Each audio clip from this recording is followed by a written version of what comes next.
Ajajaan humna waraanaa Uganda fi dandeettii siyaasa naannichaa keessatti beekaman Jeneraal Muuzii Kaineru Gabaa ergaa har'aa dabarsaniin naannoo Tigraay keessatti waraanni haaromni akka hin kaaneef kadhaa fi akeekkachiisa cimaa dhiyeessaniiru. Jeneraalichi hawaasa naannoo Tigraay keessa jiran baay'ee akka jaalatanii fi kabajan ibsuun haa ta'u malee waraanni nu nuffisiiseera gaafa Afrikaatti nagaatu mala jechuun tasgabbii dhabuun haaromni deebi'ee akka hin uumamne gaafataniiru. Muuziin maxxansa miidiyaa hawaasaa isaanii irratti yeroo ammaa kana guddugaleessa godhachuudhaan obboleessa koo jechuun kan waaman muummicha ministeera Itoophiyaa Dr. Abiy Ahmed guutumatti fi bifa kanaan dura argamee hin beekneen deeggaruuf ejjennoo qaban ifatti labsataniiru.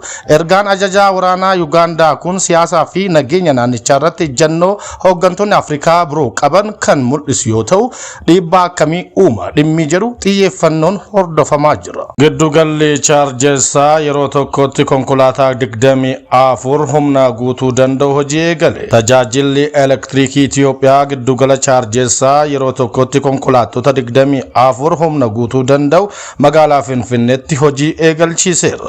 Tajaajilli elektiriika Itoophiyaa ijaarsa dinagdee magariisaa biyyattii saffisiisuu keessatti gahee isaa baachaa jira jedhan hojii raawwachiisaa olaanaan tajaajilichaa Injiinar Geetuu Garramuu. Konkolaattonni elektiriikaa kumni 100 fi kumni 40 gara Itoophiyaa seenuu isaanii hordofee humna konkolaattotaa kanneeniif madaalu dhiyeessuuf buufataaleen chaarjessaa ijaaramaa jiraachuu kaasan. Kanaanis buufataalee 40 ijaaruuf hojjetamaa jiraachuu dubbatan. Buufataaleen chaarjessaa amma hojiirra jiran torbee guutuu tajaajila kennaa jiraachuu eeruun humna kiiloowaattii tokkoof filannoowwan kaffaltii gosti 3 fayyadamtootaaf dhiyaachuu ibsan. Halkan sa'aatii 4 hanga barii sa'aatii 12tti birrii 14 fi saantiba 85, ganama sa'aatii 4 hanga waaree booda sa'aatii 11tti birrii 16 fi saantiba 57, waaree booda sa'a 11 hanga halkan sa'aatii 4tti akkasuma ganama sa'aatii 12 hanga sa'aatii 4tti birrii 18 fi saantiba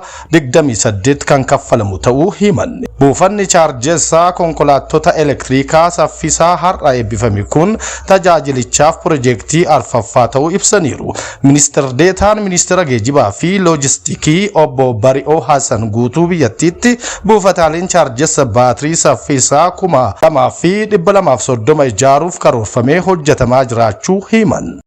Milkaa'ina qormaata biyyaalessaa kutaa 12ffaa bara 2018 kennamuuf ga'een qaamolee hawaasa hundaa murteessaadha jedhama. Bulchiinsa magaalaa Shaashamanneetti milkaa'ina qophii qorumsa biyyaalessaa kutaa 12ffaa bara 2018 kennamuuf qaamoleen dhimmi ilaallatu waliin mariin taa'ame.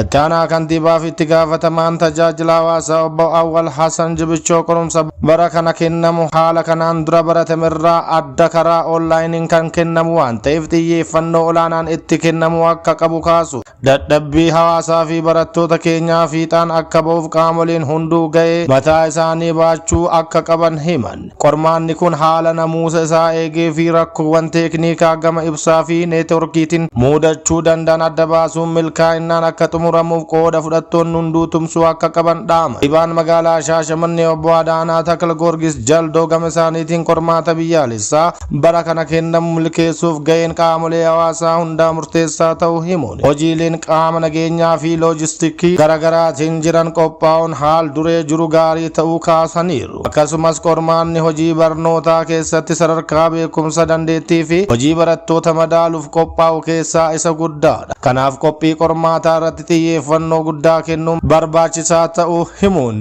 milkaa'ina qormaata biyyaalessaa bara 2018tiif qooda fudhattoonni hunduu akkaataa barbaadamuun ga'ee isaan irraa eegamu bahuu qabu jedhan. Magaalaa Shaashamanneetti biqiltuuwwan miiliyoona 11 ol dhaabbiif qophaa'an. Magaalaa Shaashamanneetti sagantaa ashaaraa magariisaa bara kanaan biqiltuuwwan gosa garaagaraa miiliyoonni 11 ol dhaabbiif qophaa'aniiru. Biqiltuuwwan gosa adda addaa miiliyoonni 11 buufataalee mootummaa fi dhuunfaatti qophaa'u itti aanaan hojii gaggeessaa magaalattii obbo Gabbitaa Waaritu himaniiru. biqiltuuwwan dhaabbiif qophaa'an keessaa dhibbantaan 40 biqiltoota nyaataaf oolan ta'uu ibsan. Biqiltoonni bosonaa fi midhaaginaaf oolan hojii misooma koriidarii magaalattii keessatti hojjetamaa jiran waliin kan wal simu ta'ee qophaa'u kan eeran magaalichatti waggoottan darban sagantaa ashaaraa magariisaan biqiltuuwwan miiliyoona 30 ol dhaabbataniiru jedhan. Biqiltuuwwan qophaa'an haala saayinsawaa kan hordofee fi haala qilleensa naannichaa waliin akka wal simu ta'ee qophiin boollaa gaggeeffamaa jiraachuu ibsaniiru. Pireezidaantiin US Donald Trump kora garee biyyoota badhaadhanii G7 irratti andursaadha jedhan. Hooggantoonni garee G7 Ukraine dirree waraanaatti cimoo akka qabduu fi deeggarsi waloo akka godhamuuf akkasumas Raashiyaa irra qoqqobbiin akka kaa'amu himan. Jechi Trump dubbate kunis dhugaa dubbatamuu baatus walgahii hooggantoota biyyoota G7 kabaxabajjii 15 hanga 17 magaalaa riizoortii Faransaay Evenles Binance keessatti gaggeeffame irratti waan mul'atu tokko iccitiidhaan bifa qoosaatiin kan amane ta'uu ibsa waloo hooggantoota dhiibbaa Kiev marii nageenyaa Moscow waliin gochuuf jirtu irratti qabdu guddisuu danda'u hordofee kan dhufeedha jedhan.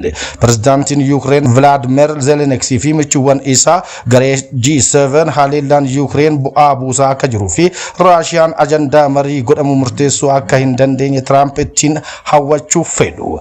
Ibsi waloo fi yaadonni hooggantoota biraa akka agarsiisanitti Trump ergoota baay'eedhaaf shakkaa ba'ee booda yaada Zelensky murteessuu agarsiiseera jedhan. Haa ta'u malee Moscow dhiibbaa jabaadhaan gara marii nageenyaatti fiduuf abdiin jiru hundi ammas waadaa Trump irratti hirkata jedhan. Kun immoo mirkaneeffachuuf baay'ee rakkisaadha jechuun dubbatan. Walga'iin gamlamee Trump fi Zelensky gidduutti ni gaggeeffama kan jedhu ifaami. Akkasumas Trump dhimma irratti waliigaltee duraa erga mallatteesseen booda dhiifamni qoqqobbii meeshaalee boba'aa Raashiyaa irraa ka'e akka dhumatu ni hayyama moo hin hayyamu kan jedhu ammas kan eeggamudha. Olaanaa Hormuz guyyoota lama keessatti guutummaatti ni banama. Pireezidaant Trump olaanaa Hormuz boru yookaan iftaan guutummaatti ni banama jedhan pireezidaantiin Ameerikaa Donald Trump. Ameerikaa Afraan waliigaltee waraana dhaabuu jimaata dhufu ni mallatteessu jedhamee eeggama. Akkaataa waliigaltichaan olaanaa Hormuz guutummaatti ni banama. Pireezidaantiin Ameerikaa Donald Trump olaanaa Hormuz walakkeessaan banaa ta'uu himuun guyyoota lamaan itti aanan keessatti ammoo guutummaatti akka banamu himan. Waliigalteen Iraan waliin taasifamee daraan cimaa ta'uu pireezidaant Trump irra deddeebiin dubbataniiru. Yaadni guutuun waliigaltichaa maal akka ta'u homtuu hin beeku garuu daraan cimaadha jechuu isaanii ABC News gabaseera. Waancaa addunyaan morkiin har'a Portugal Democratic Congo waliin taasiftu ni eegama. Waancaa addunyaa 23ffaan morkiin har'a Portugal Democratic Congo England ammoo Croatia waliin taasisan ni eegamu. Galgala sa'aatii 2 irraa eegalee morkiin Portugalii fi Republika Dimokraataa Congo gidduutti taasifamu ni eegama. Biyyoonni lamaan waltajjii waancaa addunyaa irratti yeroo jalqabaaf walitti dhufu. Halkan sa'a 5 irraa jalqabee morkiin England fi Croatia gidduutti godhamu xiyyeeffannoo argateera. Biyyoonni lamaan kana dura tapha idil addunyaa 11 waliin taphatan keessaa England si'a 6 yoo injifattu Croatiaan yeroo 3 injifachuun tapha 2 ammoo qabxii qooddataniiru. Halkan sa'a 8 irraa eegalee Gaanaan Paanamaa waliin morkatti.